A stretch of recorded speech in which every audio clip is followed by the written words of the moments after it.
금리 인상할 때 뭐를 보냐면은 우선 경제가 능력만큼 성장하느냐 그걸 보거든요. 아주 장기적으로 보면은 3차 달러 하락기가 진행될 것이다. 그런데 단기적으로 보는 게 외국인 순매수하고 상관계수가 제일 높은 게 원달러 환율이에요.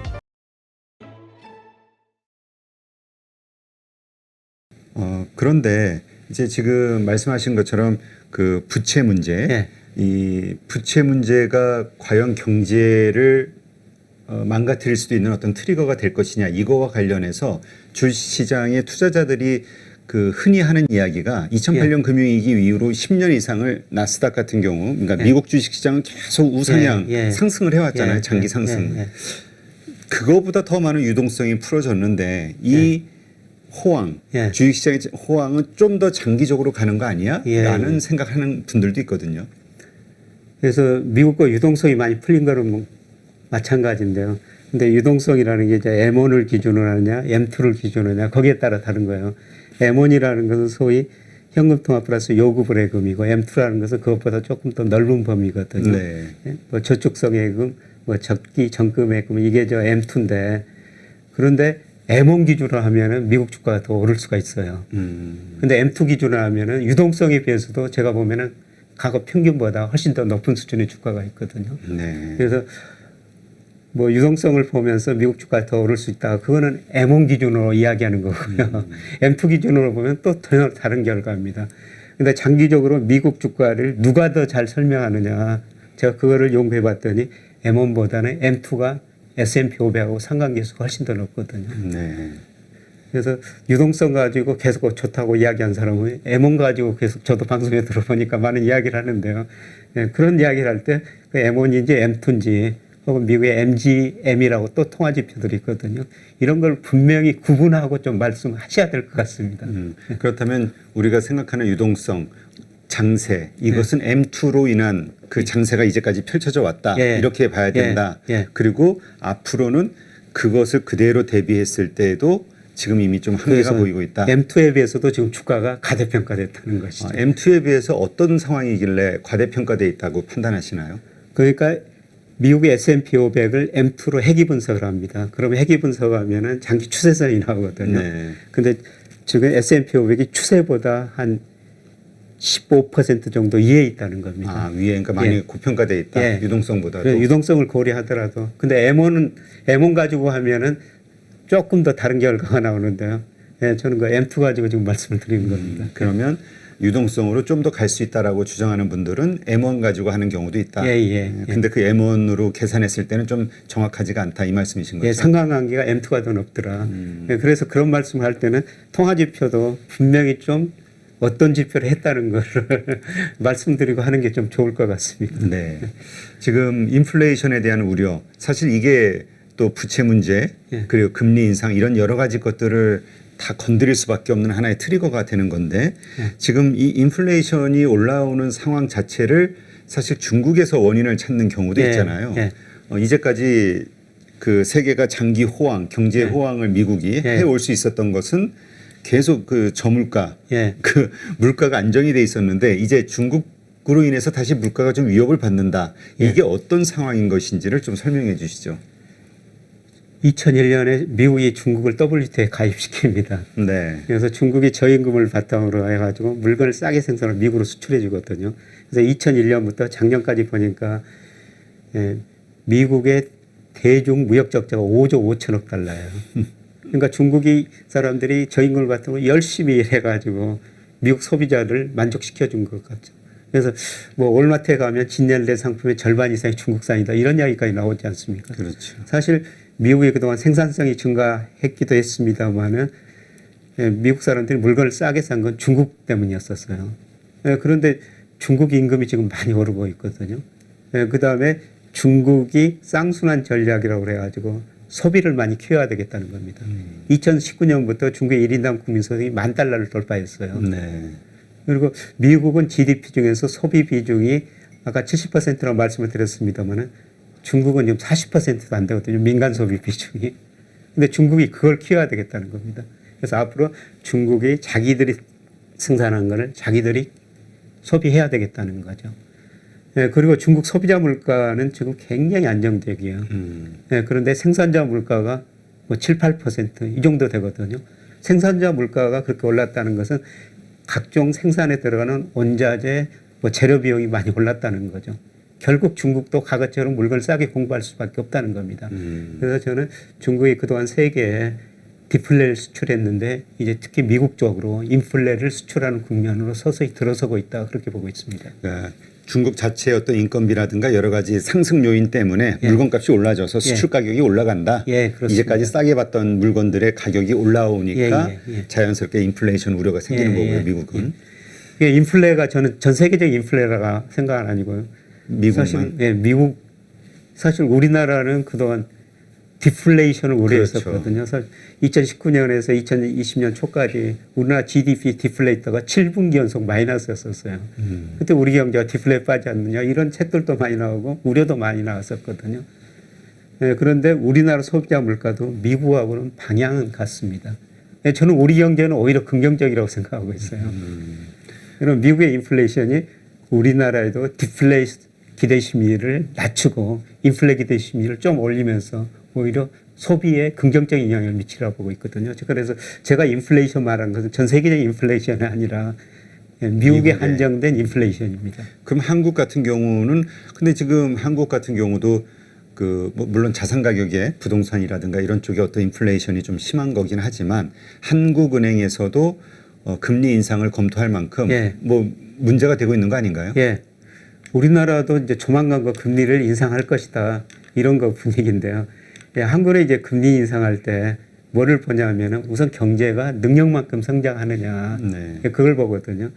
그래서 제가 GDP 갭률이라고 빨간 선으로 그려놨습니다만은 이게 이제 작년에 능력보다도 한 거의 2% 미만 정도 떨어졌었어요. 그런데 지금 GDP 갭률이 제가 추정해 보니까 이거는 한국이 추정하는 방법, 제가 추정하는 방법, 잠재 GDP를 추정하는 방법이 다르니까 올 1분기 현재 이게 우리가 능력만큼 성장하고 있거든요. 그래서 2분기, 3분기 올해 4% 성장한다면은 이게 실제 GDP가 잠재 GDP를 넘어설 거예요. 수요 측면에서 우리도 물가 상승 압력이 나타난다는 거죠. 그다음에 한국은행 통화정책 목표가 물가 안정이고 금융 안정인데요. 물가 상승 소비자 물가 기준으로 2% 목표를 설정해 놨습니다. 근데 기저효과는 뭐 됐습니다만은 이미 우리가 2%를 넘어섰거든요.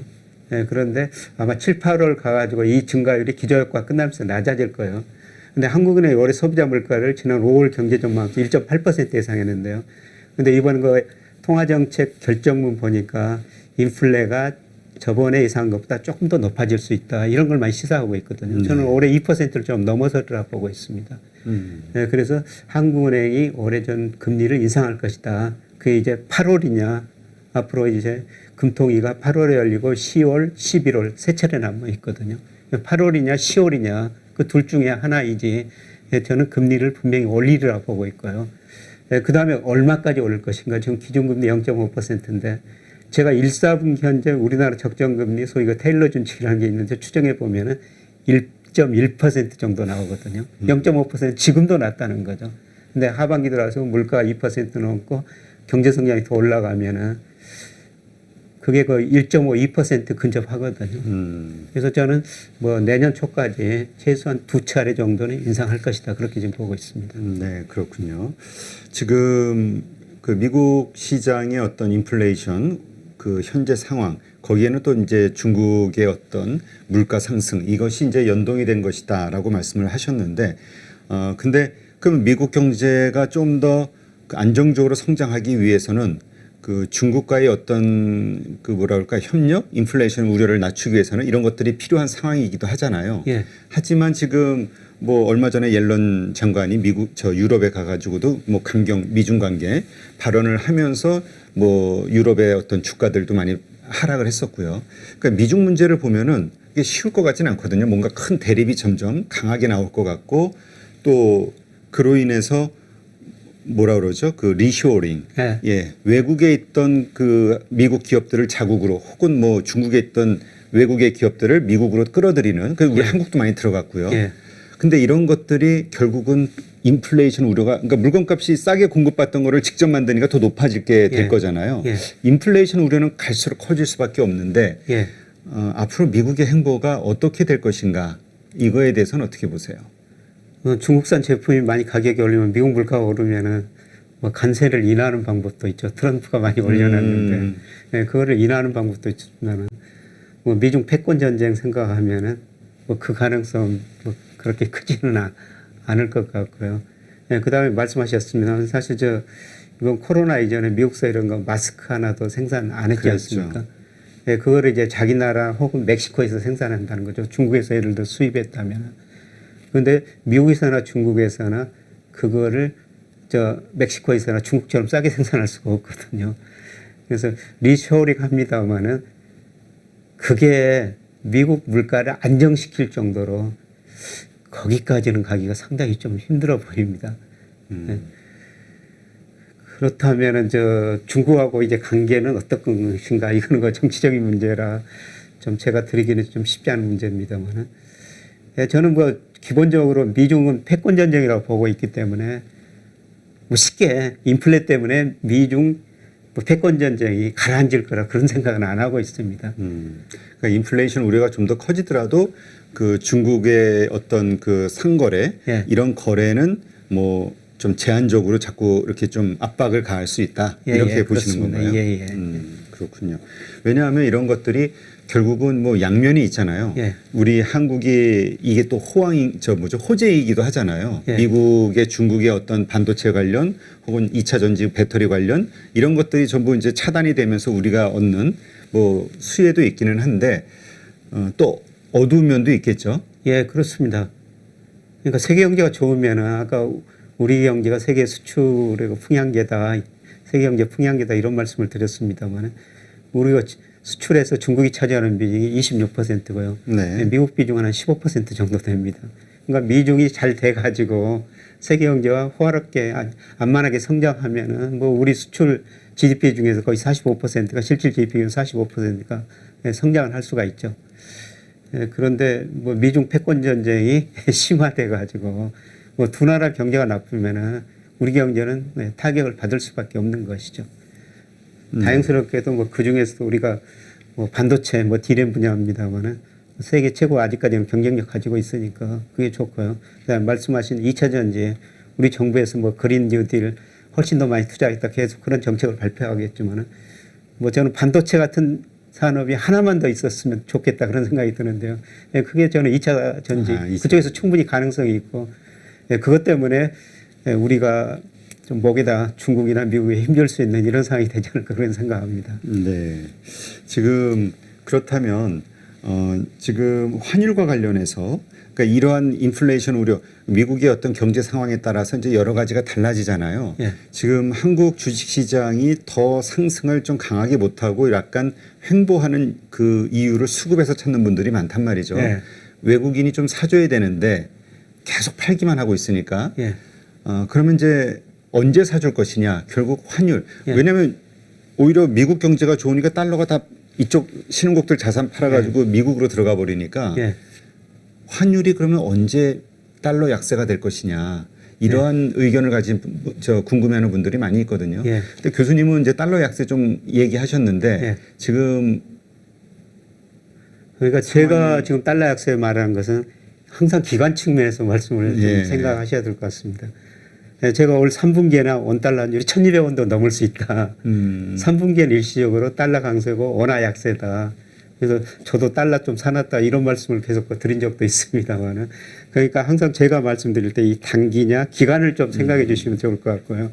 제가 말씀드린 것은 아주 장기적으로는 달러 약세다. 역사를 보면 달러 약세가 그동안 2번 있었거든요. 80년대 중후반에 플라자 협의를 통해 가지고 미국이 달러 약세 유도했고요. 그다음에 2000년에 IT 거품이 붕괴되면서 미국 달러 가치가 큰 폭으로 하락했어요. 그런데 저는 아주 장기적으로 보면은 3차 달러 하락기가 진행될 것이다. 그거는 미국의 대불균형이 너무 많이 심화됐다.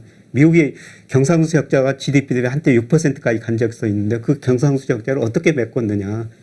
그 경상수의 적자를 금융계정으로 메꾼 거예요.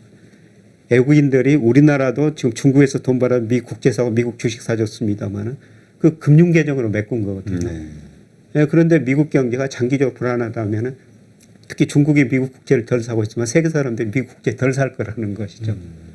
예, 그리고 미국에서 아까 인플레가 유발될 수 있다 그러면은 상대적으로 달러 가치가 약세를 될 수밖에 없거든요. 그래서 장기적으로는 저는 달러 약세다. 단기적으로는 3분기 이제 불안하니까 일시적으로 달러 강세다.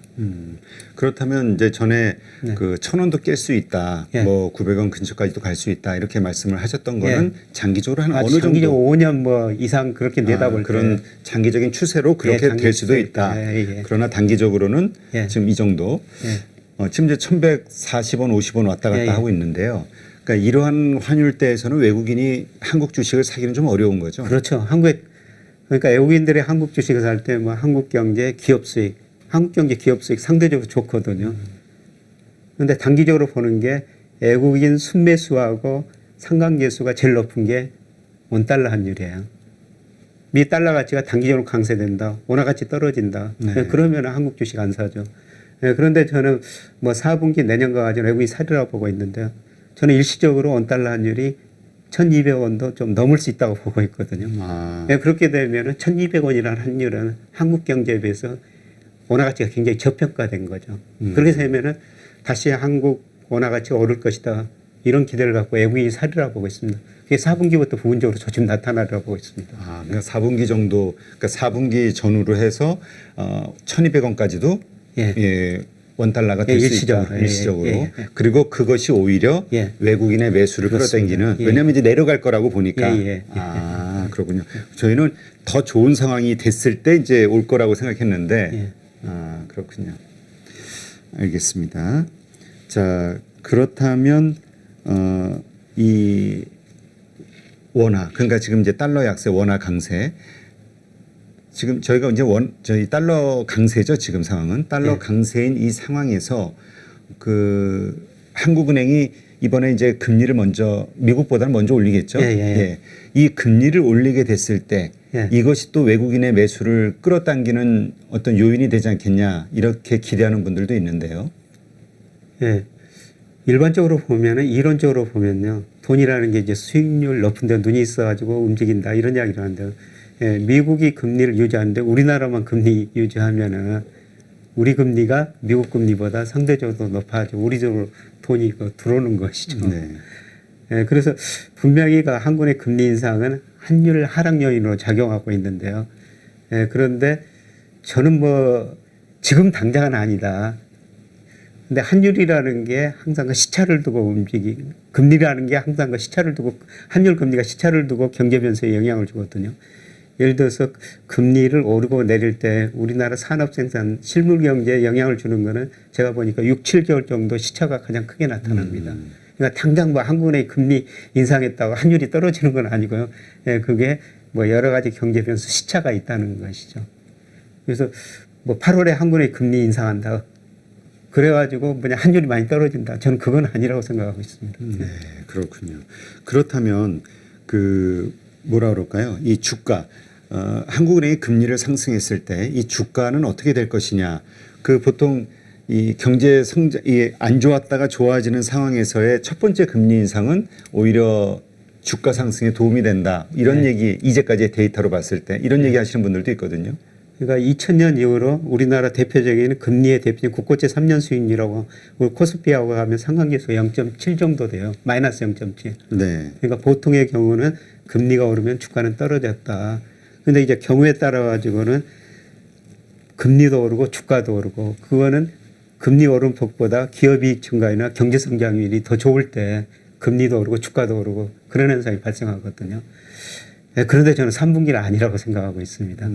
3분기 미리서 시장 금리는 좀 올랐습니다만은 물론 기저효과도 있습니다만 저는 기업이익 증가율이 2분기가 정점이었다고 보고 있거든요. 우리나라뿐만 아니라 뭐 미국도 그렇고 전 세계적으로.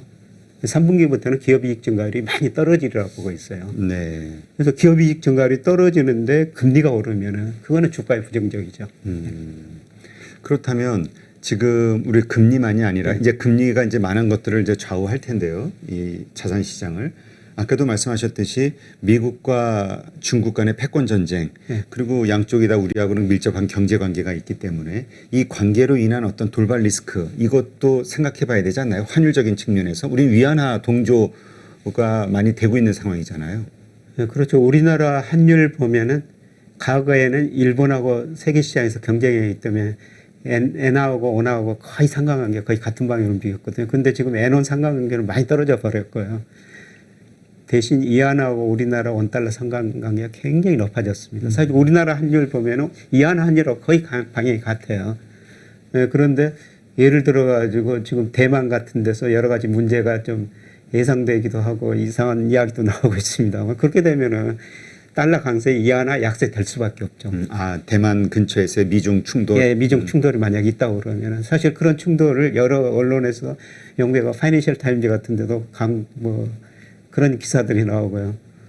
얼마 전에 중국 그 100주년 공산당 창립 기념할 때 미국하고 일본 군대가 그 주변에서 많이 가 있었다. 뭐 이런 이야기까지 나옵니다만 그렇게 되면은 일시적으로는 달러 강세고 중국 이하나 약세고요. 이하나가 약세되면은 한국도 약세. 한국도 원화 가치도 같이 떨어질 수밖에 없죠. 그렇군요. 그렇다면 그런 상황이 오히려 외국인들이 들어올 수 있는 상황. 그렇죠.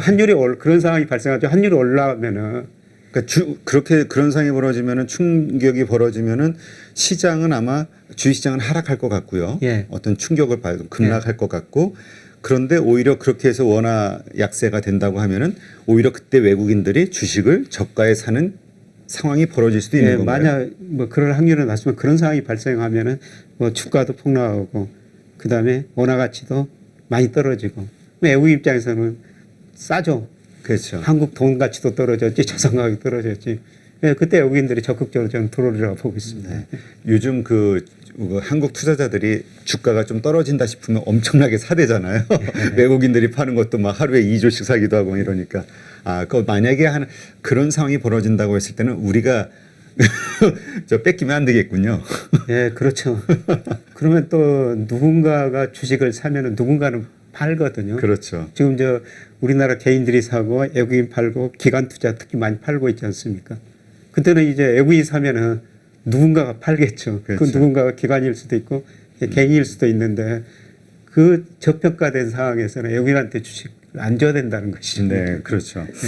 이게 또 그렇게까지 생각을 해보니까 이게 우리가 뭔가 시나리오, 그러니까 어떤 상황들에 어떻게 대처할 것인가 발생했을 때 이런 어떤 그 시나리오랄까 아니면 자기만의 어떤 그 원칙 이런 거를 미리 만들어 놓는 것도 좋겠네요. 대응 방식을. 그렇죠. 시나리오가 있는 거하고 없는 거하고 정말 다르죠. 제 선배가 정말 우리나라가 인류 처음에 연구소 만들 때 그 연구소 연구원으로 들어갔었거든요. 근데 그 그룹 회장이 이걸 하나 조사해가지고 오라는 겁니다. 근데 그 연구원 입장에서는 자기는 이게 별 큰 사건이 아니라고 그렇게 생각했다는 겁니다. 이거 회장님한테 이거 별거 아닙니다. 그랬더니 야 이놈아 이런 문제가 현실화되면 우리 그룹 전체가 망할 수도 있어. 그러니까 시나리오를 만들어 놓고 대응하시라는 겁니다. 네, 알겠습니다.